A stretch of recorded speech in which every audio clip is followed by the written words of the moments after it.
There is something happening right now that is not a coincidence. The fact that you stopped scrolling on this video is not random. Something inside you recognized this moment before your mind even processed the title. That is not an algorithm. That is not luck. That is a signal.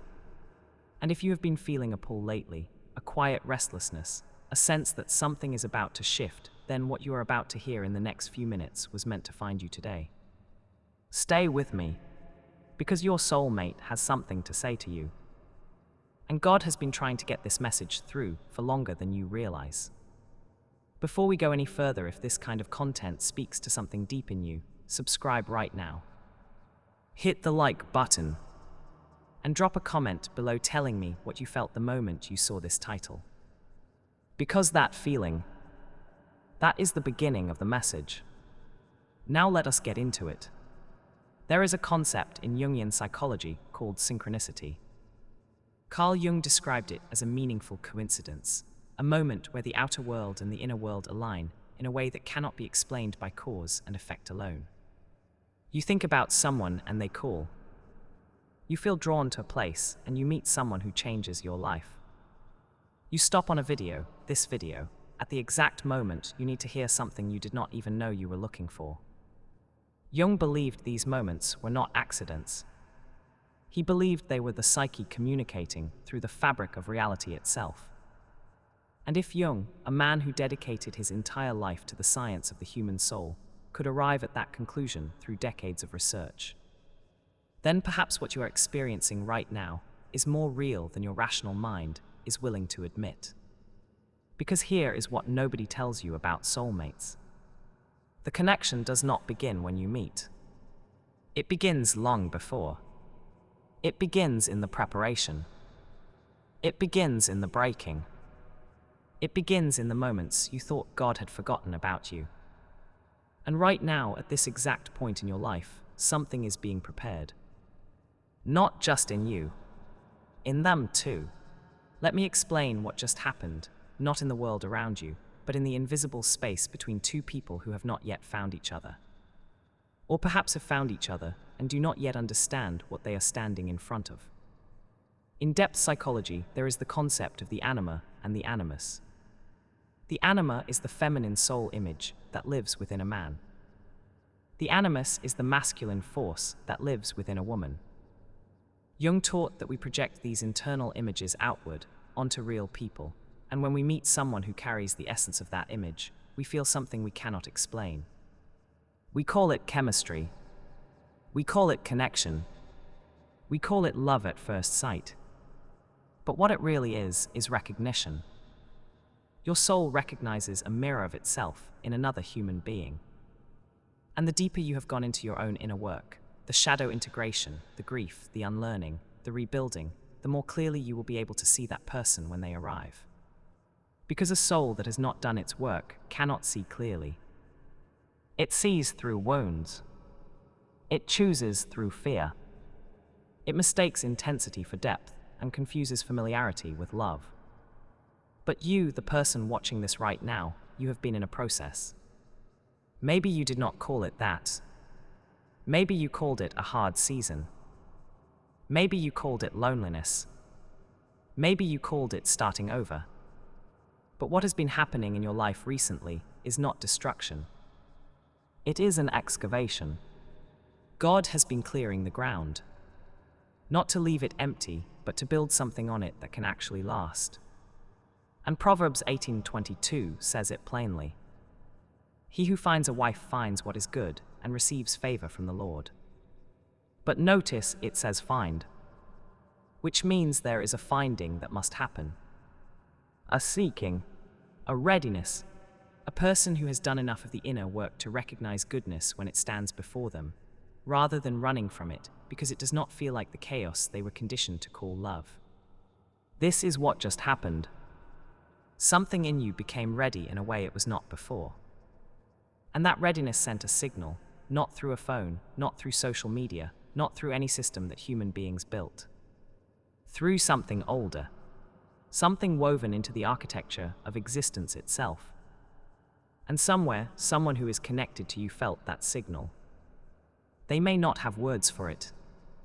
They may have just felt a shift, a sudden peace, or a sudden ache, a sense that they were being called towards something or someone that they could not yet name. This is how it works. This is how it has always worked. Long before dating apps, long before matchmakers, long before any human institution tried to systematize a process that was always, at its core, sacred. Now I want to talk about what your soulmate needs you to know. Not what they would say if they were sitting across from you, but what their soul, the part of them that exists beneath personality and performance and the masks we all wear, is trying to communicate across whatever distance still separates you. The first thing they need you to know is this. They are also afraid. Whatever fear lives in you around love, around vulnerability, around being truly known by another person, they carry a version of that fear too. Maybe it looks different. Maybe their wound comes from abandonment, while yours comes from betrayal. Maybe their defense is silence, while yours is over-explaining. But beneath the different expressions of the same wound is the same question. Am I safe to love and be loved? Jung called the protective layer we build around our wounds the persona. It is the version of ourselves we present to the world, so that the world cannot reach the places that still hurt. And most of what we call difficulty in relationships is not incompatibility. It is two personas trying to connect, while two souls wait behind them, hoping someone will be brave enough to go first. Your soulmate is behind their persona right now. Waiting, not passive waiting, but the kind of active waiting where you are doing the work, becoming more yourself, becoming more honest, becoming more whole. While trusting that the right connection will come when the right version of you has arrived to receive it. And here is what God is saying in this season. The waiting is not punishment. The waiting is protection. There are versions of this connection that would have destroyed both of you if they had happened 6 months ago, a year ago, 3 years ago. Not because the love was not real, but because neither of you was yet ready to hold it without breaking. Love is not just a feeling. It is a container, and a container must be built strong enough to carry what it holds. God has been building you into a stronger container, stretching your capacity for patience, deepening your capacity for compassion, refining your ability to stay present, to stay honest, to stay when things get uncomfortable, instead of running back to what is familiar and comfortable and ultimately hollow. The second thing your soulmate needs you to know is, they have seen what you have been going through. Now, I do not mean this in a literal way. I mean it in the way that souls connected across time and distance seem to carry an awareness of each other even before the meeting. There is something in Jung's work about the collective unconscious, the idea that beneath our individual minds there is a shared psychological layer where all of human experience flows together. And in that layer, connection is not limited by geography or time. In that layer, the grief you processed last winter was not private. In that layer, the night you decided to choose yourself, to stop shrinking, to stop performing, to stop accepting what was beneath what you deserve, was witnessed. Not by a person, but by something that knows you. Something that has always known you. And the courage it took for you to begin becoming who you actually are. That courage is what called your soulmate closer. Not your highlight reel. Not your achievements. Not your appearance on the best day you ever had. Your willingness to be real. Your refusal to keep living a life that was not yours. That is what is magnetic at the soul level. And your soulmate, wherever they are, whatever they are in the middle of right now, is being drawn toward the version of you that chose truth over comfort. The third thing they need you to know is this. Stop dimming yourself to be easier to love. This is perhaps the most important thing I will say in this entire video. Because so many people, especially those who have been hurt, who have experienced rejection, who have been told in ways subtle and direct that they are too much or not enough, have learned to make themselves smaller, more palatable, less intense, They have learned to present a curated version of themselves, just enough personality to be interesting, not enough truth to be threatening. And that strategy feels safe. But it is costing you everything. Because the person you are performing for will fall in love with the performance. And then you will be trapped, loved for a mask, terrified that if you ever take it off, the love goes with it.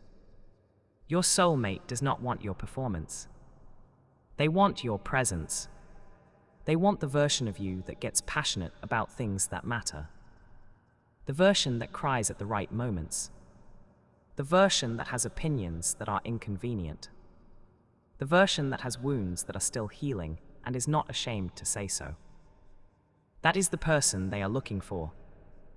Not because they want someone broken, but because they want someone real.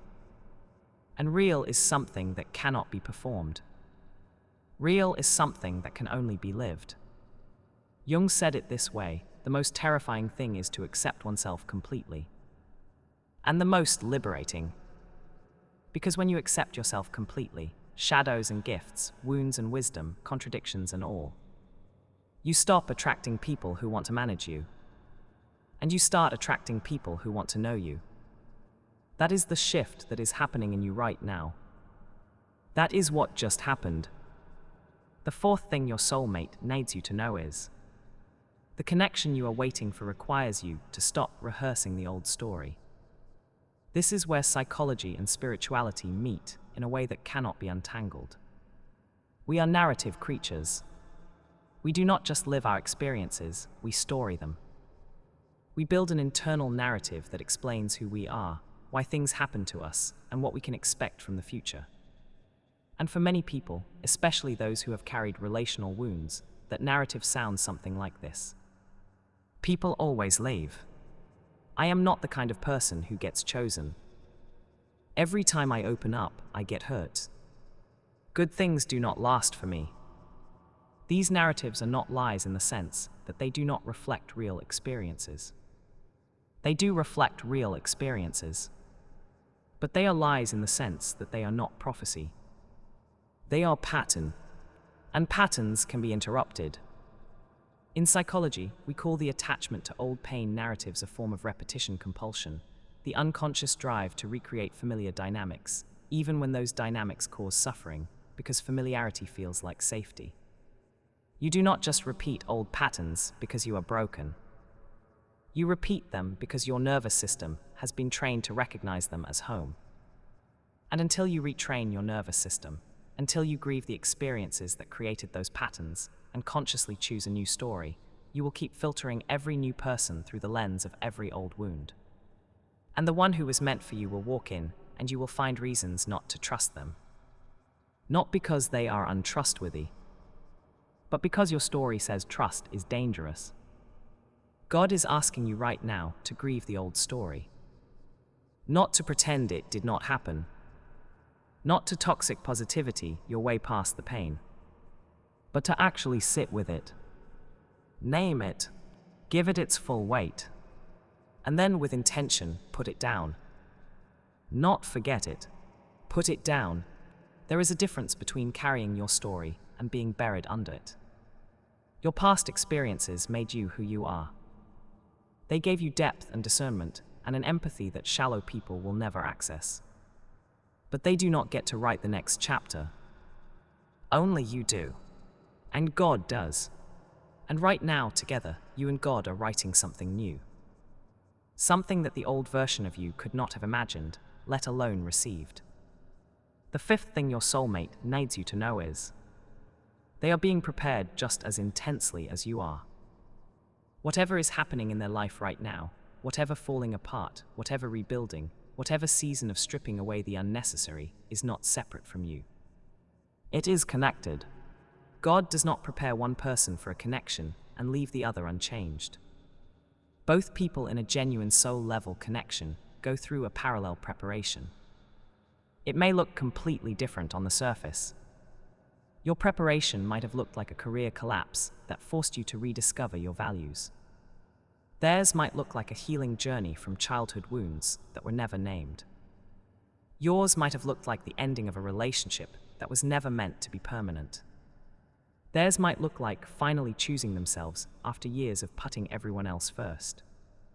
But underneath the different circumstances is the same movement. God pressing on both people simultaneously, pressing out the things that do not belong, pressing in the things that are needed, and pressing both people toward the place where the two paths converge. And that convergence is coming. I want you to feel the weight of that. Not as wishful thinking, not as something to cling to desperately because you are afraid of being alone, but as a settled knowing. The kind of knowing that does not need constant reassurance because it is rooted in something deeper than emotion. There is a person, a real person, not a fantasy, who is on the other side of a preparation that mirrors yours. And when you meet, or when you truly see each other, if you have already met, the recognition will be quiet.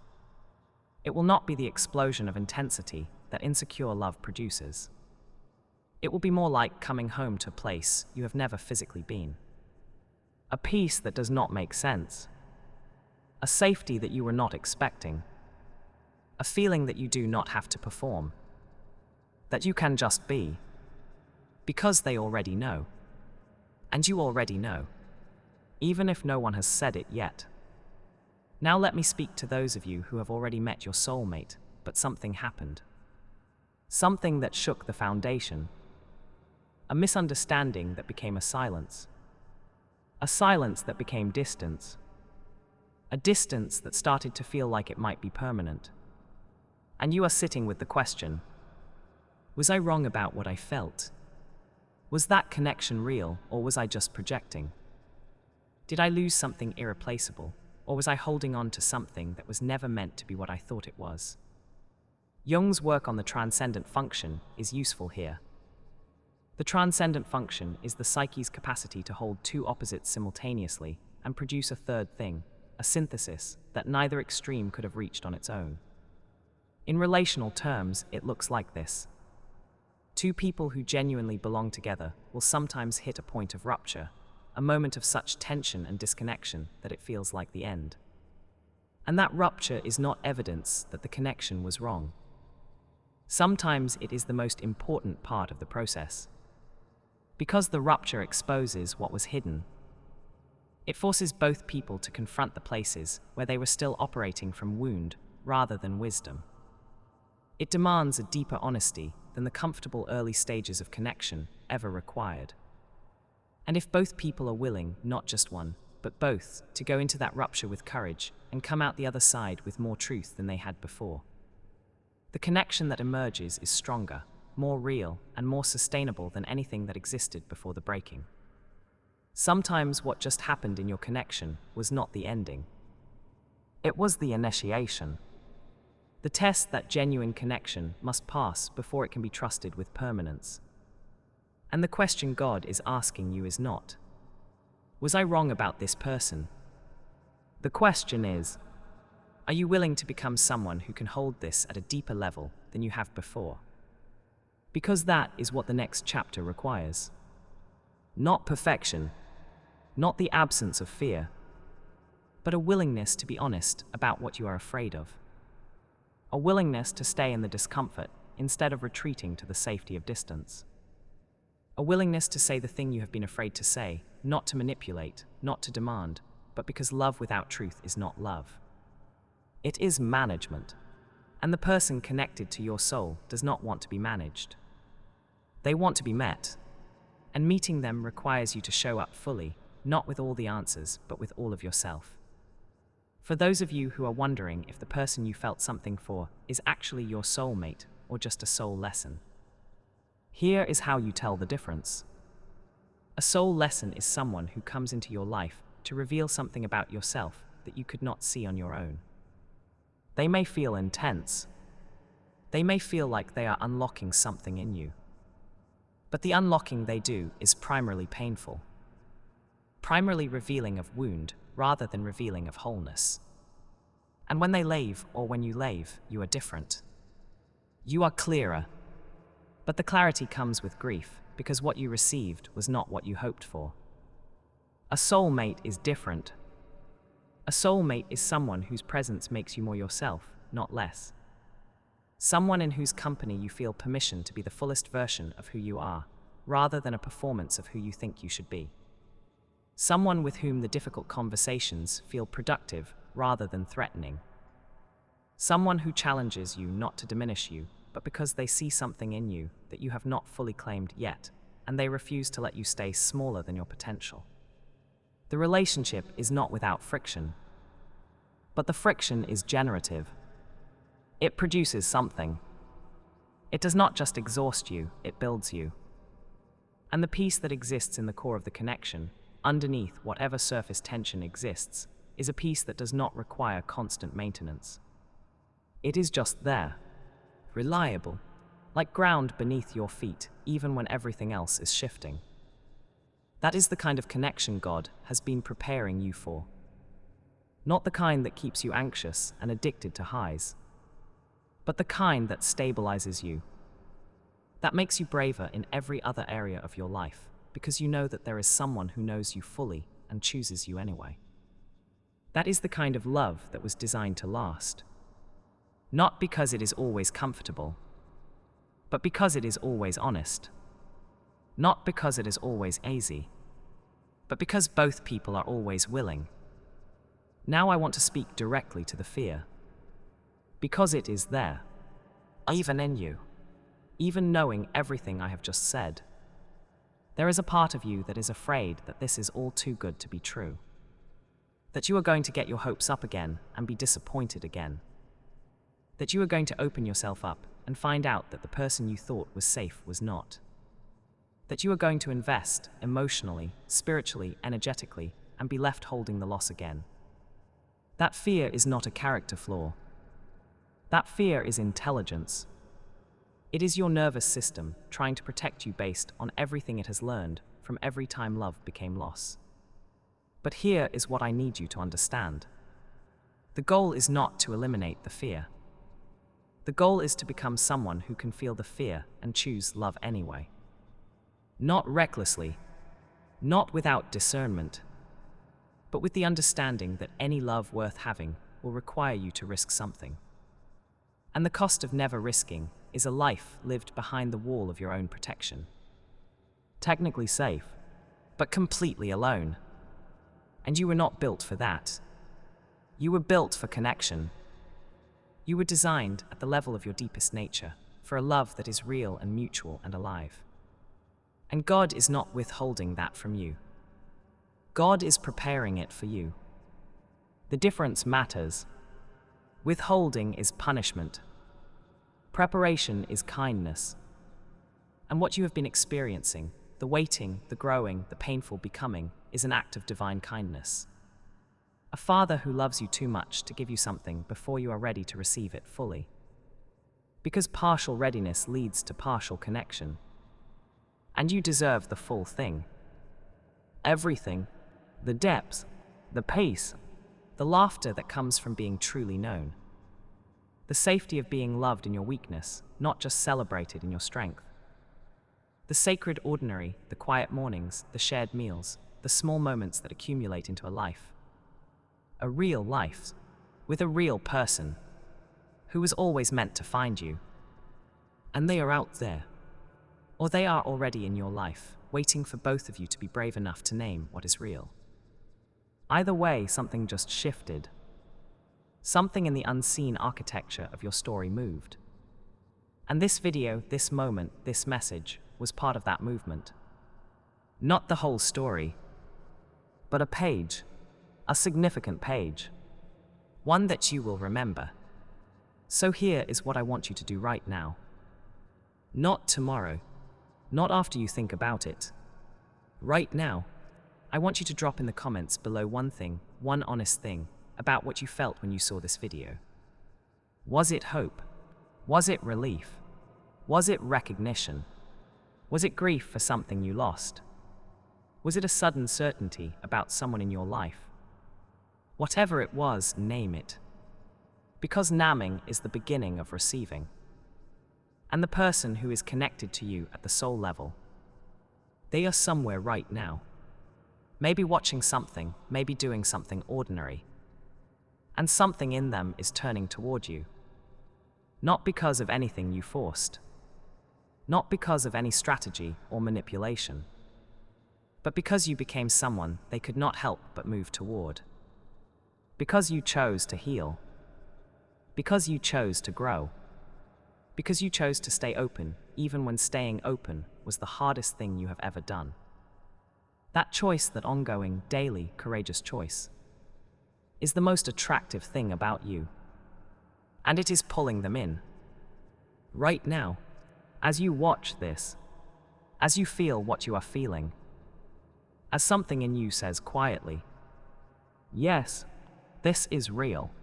I am ready. Do not dismiss that voice. Do not rationalize it away. Do not let your history talk you out of your destiny. Because what just happened, what is happening right now, is not nothing. It is everything. And you will look back on this moment, this ordinary Tuesday or Friday or Sunday, whenever it is that you found this video. And you will understand that this was one of the days when everything changed. Not because of what happened outside, but because of what you chose inside. Subscribe if this found you today. Like this video if something in it landed true. And share it with someone who needs to hear that what they are waiting for is on its way. Because it is. For you. For them. For everyone who has done the work and refused to give up on the possibility of real love. It is on its way.